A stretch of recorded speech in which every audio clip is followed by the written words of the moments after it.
In 2025, Britain didn't just cancel a few projects. It lost huge amounts of money, and sometimes without anyone really noticing. Some of these failures were small, others were enormous. We're starting with the first project on the list, and it will set the tone for everything that follows. This was supposed to be a straightforward bypass. It ended up going nowhere. There was no big announcement when it stopped, no breaking news banner, just a project slowed down, got paused and quietly disappeared from the agenda. The Shrewsbury North West Relief Road has been planned for years. It was sold as a £120 million bypass that would ease congestion. It was meant to improve air quality and unlock thousands of new homes on the edge of town. Long before any tarmac was laid, money was already flowing. With designs being commissioned and environmental impact studies were carried out, legal agreements were already negotiated and years of planning were quietly added up.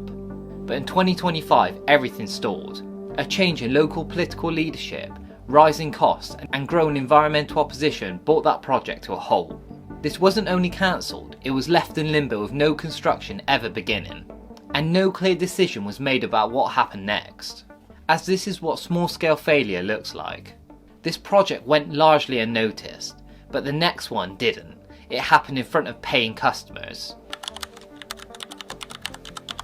This one didn't just fail on paper, it failed at the last minute. Everything looked ready, the marketing was done and the passengers had already paid.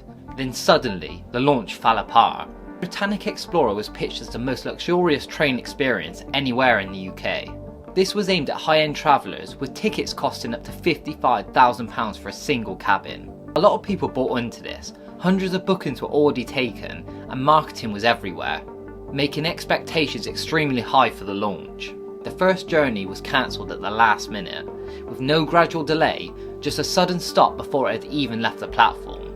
The fallout was immediate. Customers needed refunds, with some demanding compensation. The staff, rolling stock, catering and logistics had all been booked and paid for with nothing to show for it. The company never released the exact figures, but people close to the industry estimate the losses ran into tens of millions of pounds. And that's before you factor in reputational damage of failing before day one. This is what happens when a high-end project isn't ready, but it decides to launch anyway.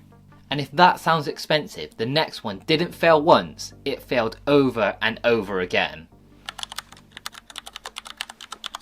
This wasn't just one bad decision, it was dozens. While attention stayed focused on individual projects, a much bigger loss was being added up in the background. By 2025, official audits revealed that the Department for Transport had written off around £2.7 billion. And that wasn't one big failed project. It was spread across dozens of road and rail schemes that were quietly cancelled along the way. In many cases, the work had already been started. Plans had already been drawn up, with consultants being hired and contracts signed, with early construction and preparation work already paid for. Then the priority shifted, with the budgets tightening and political focus moving elsewhere. And then one by one the projects were dropped. By the time those decisions were made, the money was already gone. And the roads and railways people were promised never materialised. This wasn't just a one-off mistake, it became a consistent pattern. But even that number is small compared to what happens when you zoom in on one project alone. This is where the losses stop being vague and start being permanent. For years there had been warnings with costs climbing, timelines moving goalposts, making confidence fade. But once Phase 2 had been cancelled, the damage was locked in. HS2 Phase 2 was supposed to be the part that really made the project work. The sections linking Birmingham to Manchester and Leeds. Without that, the whole idea of the national high-speed network started to fall apart. But by the time the government pulled the plug, billions of pounds had already been spent. Land had already been bought along the route, with properties being demolished, sites being cleared, and detailed designs and engineering plans finished. By the end of 2025, official audits made it clear that much of that money couldn't be recovered or sensibly reused. It was sitting there, waiting to be redirected. It was tied to a railway that was never going to be built. This wasn't a project being paused or delayed. Once Phase 2 was cancelled, that spending lost its purpose entirely. This wasn't just money wasted, it was money spent on something that no longer exists. And even then, this still wasn't the biggest loss. This is the biggest failure on the list by a long way. By the end of 2025, the argument wasn't about whether HS2 was delayed, it was about whether it still made sense at all.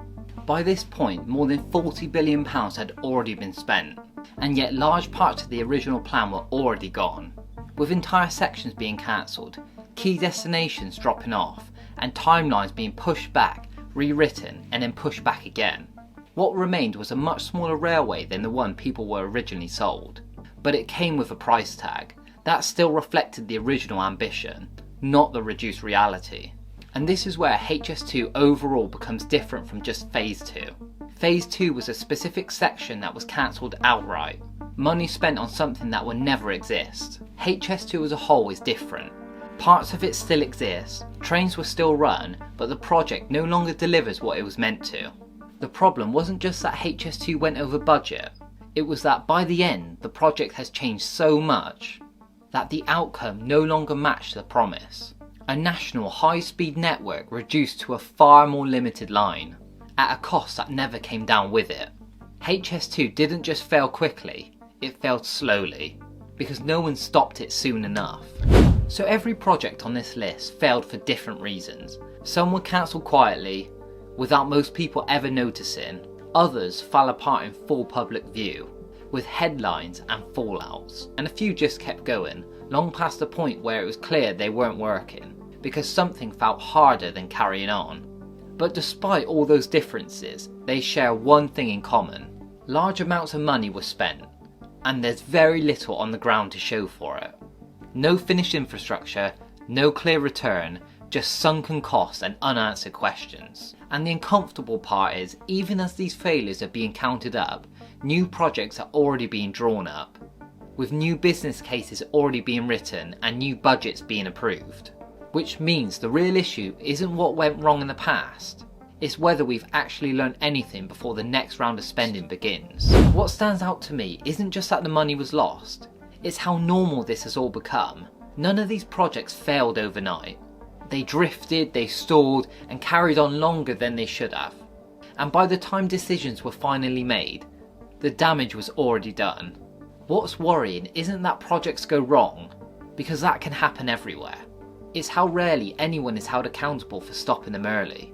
If anything, 2025 feels less like the year of bad decisions, and more like the bill finally arriving for years of hesitation, optimism, and sunken cost thinking.